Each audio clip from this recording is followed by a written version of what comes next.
अस्सलाम वालेकुम। आज का हमारा टॉपिक है द एयर पैसेज वे, इंसान में हवा का रास्ता।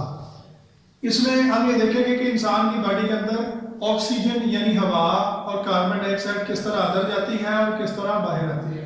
उसमें हमारी बॉडी के कौन कौन से ऑर्गन्स यानी जिस्म के कौन से हिस्सा लेते हैं। उसमें नाक है और हमारा माउथ जो है, ये दो चीज़ें हैं जिसको हम नाक को हम बोलते हैं नासल कैविटी और मुंह वाले हिस्से को हम बोलते हैं ओरल कैविटी। दो चीज़ें आ जाती हैं यहाँ पे। इनके जरिए हम अपनी बॉडी के अंदर ऑक्सीजन लेके जाते हैं। सबसे पहली जो जरूरी चीज़ है वो ये है कि हमने ये देखना है कि ऑक्सीजन हमारी बॉडी में जाती कैसे है।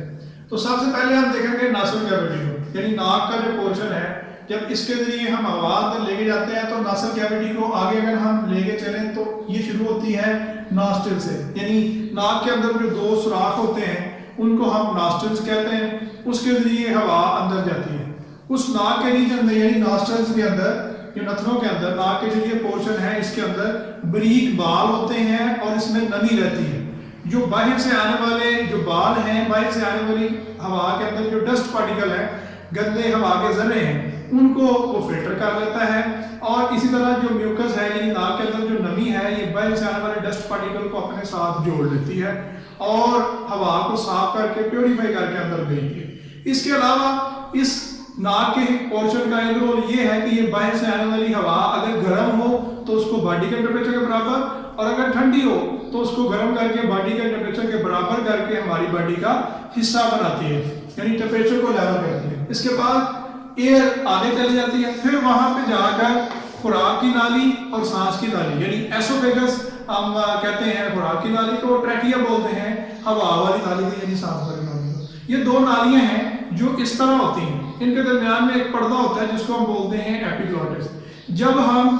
फूड खा रहे होते हैं तो क्या होता है, ये पर्दा जो है ये सांस वाली नाली के ऊपर झुक जाता है, इस तरह हो जाता है। ऊपर से हमने खुराक खाई, खाने के बाद सीधी वो खुराक वाली नाली के अंदर गिरती है। ये जो दरमियान में पर्दा है ये सांस वाली नाली को ढांप लेता है, कवर कर लेता है ताकि खुराक उसके अंदर ना गिरे।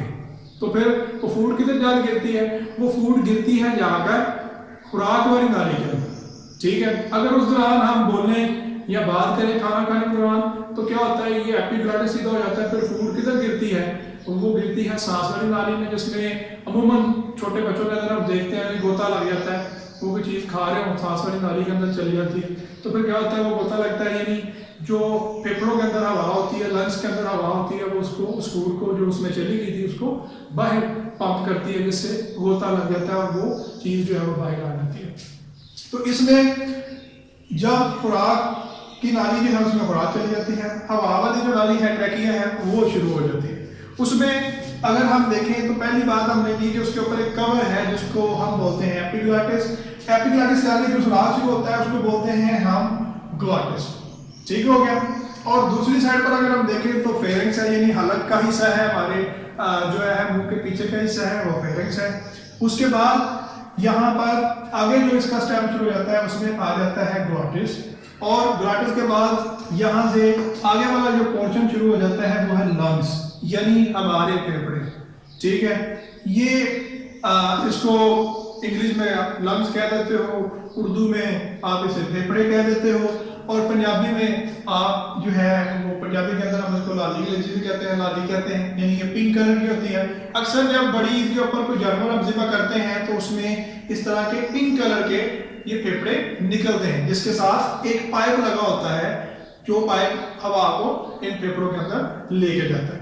इसको हम यहाँ पर ऑब्जर्व करते हैं। ये जो पोर्शन है फेरेंस का, इससे आगे एक पोर्शन आता है उसको हम बोलते हैं लैरिंक्स। ये बेसिकली वो हिस्सा है जहां पर हमारी साउंड जनरेट होती है।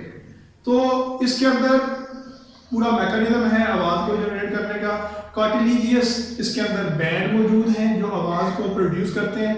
अगर हम बोलने के दौरान यहाँ अपनी नेक के ऊपर हाथ रखें तो हमें वो वाइब्रेशन फाइंड होगी, वो वाइब्रेशन फील होगी जो हमारी नेक के अंदर हो रही है। वो कहाँ हो रही होती है, फेरिंक्स से आगे लैरिंक्स है, उसके अंदर उसको हम वॉइस बॉक्स भी कहते हैं। उसके अंदर आवाज जनरेट होती है जो हम बोलते हैं, ये वहाँ पर जो है वो वाइब्रेशन से वहाँ पे वोकल कॉर्ड के अंदर ये साउंड जनरेट होती है। इसके बाद अगर हम इसको आगे लेके चलें तो ट्रैकिया जो है ये शुरू हो जाती है। ये ट्रैकिया को हम विंड पाइप भी कहते हैं, यानी हवा का पाइप भी कहते हैं। ये बेसिकली लंग्स के अंदर जाता है। जब ये लंग्स के अंदर चला जाएगा तो लंग्स के अंदर जाके ये दो ब्रांची के अंदर यानी ब्रोंकाई हम कहते हैं, दो ब्रांचेस में, एक लेफ्ट फेफड़े के अंदर चला जाएगा, एक राइट फेफड़े के अंदर चला जाएगा। इस पाइप को जो मेन पाइप आ रहा है उसको जो आगे दो छोटे पाइप में कन्वर्ट करेंगे, इन दो छोटे पाइप को हम ब्रोंकाई का नाम देंगे। ब्रोंकाई जो है ये आगे जाके फेफड़े के अंदर मजीद डिवाइड हो जाती है और मजीद छोटी छोटी नालियों के अंदर जो है वो कन्वर्ट हो जाती है। इन नालियों को हम ब्रोंक्यूल्स कहते हैं, यानी आगे जो ये सब डिवाइड करती है, छोटी नालियां बनती हैं, तो ब्रोंकाई के बाद ब्रोंक्यूल बनते हैं। ब्रोंक्यूल के एंड पर गोल पॉकेट्स टाइप होती हैं, गोल छोटी छोटी थैलियां होती हैं, सैक नुमा स्ट्रक्चर होता है। इसको मैंने यहाँ पर जूम करके यहाँ पे लिखा है। ये इस तरह के छोटे छोटे बैग होते हैं। जब हम सांस लेते हैं तो हवा असल में एल्व्यूलाई के अंदर जाती है। ये एल्व्यूलाई जो है इनके अंदर ये हवा एयर जो है वो चली जाती है। एल्व्यूलाई के गिर्द खून की नालियां होती हैं, वहां पर आर्टरीज और कैपिलरीज होती हैं जो ऑक्सीजन का एक्सचेंज करती हैं, यानी असल में हवा इन थैलियों के अंदर जाती है जो एल्व्यूलाई है। एल्व्यूलाई में जाने के बाद क्या होगा कि वहां पर एयर का एक्सचेंज होगा। जो ऑक्सीजन हम लेके गए थे उसको हमारे लंग्स जो है वो ब्लड के अंदर शामिल कर देंगे और ब्लड के अंदर जो कार्बन डाइऑक्साइड थी उसको वहां से रिमूव करके दोबारा लंग्स में डालेंगे, जो हमारी बॉडी के अंदर से एलिमिनेट हो जाता है। इस सारे प्रोसेस के दौरान जो ये लंग्स हैं, ये अब जब सांस लेते हैं तो इनकी एक्सपेंशन होती है, ये एक्सपेंड भी करते हैं, ये डिक्रीज भी करते हैं। इनके गिर्द एक लेयर होती है जो बेसिकली जिसमें फ्लूइड होता है, पेरिकार्डियम सॉरी, उसको हम यहाँ पर जो इसके गिर्द फ्लूइड है वो इसकी प्रोटेक्शन करता है, वो इसको बचाता है। इसके गिर्द जो लेयर है जब ये एक्सपैंड करता है तो ये हमारे फेफड़ों के साथ टकराता नहीं है, ठीक है। तो यहाँ पर इसकी एक्सपेंशन से फेफड़ों के दरमियान जो फ्लूइड होता है, इसके ऊपर लेयर होती है, उसके अंदर फ्लूइड होता है। जब ये कंट्रैक्ट रिलैक्स करते हैं तो वो फ्लूइड इन लंग्स को डायरेक्ट हमारी हड्डियों के साथ टकराने से बचाता है। इस तरह अल्लाह ताला ने हमारी बॉडी के कई आर्गन ऐसे हैं जिनके गिर्द बारीक लेयर रखी हुई है ताकि वो जो हमारी बॉडी के आर्गन है वो जब बॉडी के अंदर किसी वजह से अगर उन्हें कोई झटका लगता है या चोट पहुंचती है तो वो जो लिक्विड है तो वो उस झटके को बर्दाश्त कर लेता है ताकि लंग्स तक वो झटका ना पहुंचे। तो ये सारा मैंने स्ट्रक्चर आपके सामने रख दिया है, कहाँ से एयर गुजर कर कहाँ जाती है। इस टॉपिक को आपने पढ़ना है। बेसिकली इस टॉपिक को एयर पैसेज वे कहते हैं, यानी हवा का रास्ता के इंसान के अंदर ऑक्सीजन जो है या डिफरेंट जो और चीज़ें हैं वो किधर से गुजरती हैं और उनकी क्या डिटेल है, और उसको अगर हम ऑब्जर्व करें तो ये एक प्रॉपर स्ट्रक्चर है जो आपकी बुक में टॉपिक दिया हुआ है, उसके अकॉर्डिंग मैंने चीज़ें आपको बता दी हैं। इनको आपने पढ़ लेना है। ये जो है लॉन्ग क्वेश्चन है, इसको आपने याद कर लेना है। डायग्राम ड्रा करके आपने ट्राई कर लेनी है।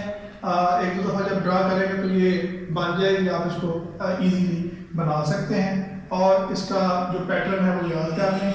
नासल कैविटी है, नासल कैविटी के बाद नास्टिल है, नाक के सुराख हैं, फिर ओवर कैविटी यानी हमारा मुंह है, फिर एपिग्लॉटिस वो हिस्सा है, वो पर्दा है जो खाने और हवा को मिक्स नहीं होने देता, और उसके बाद ग्लॉटिस यानी जो नाली है उसका हिस्सा, खुराक की उसका हिस्सा शुरू हो जाता है। उसके बाद ट्रैकिया है, ये सांस की नाली है, लंग्स हैं, ठीक है।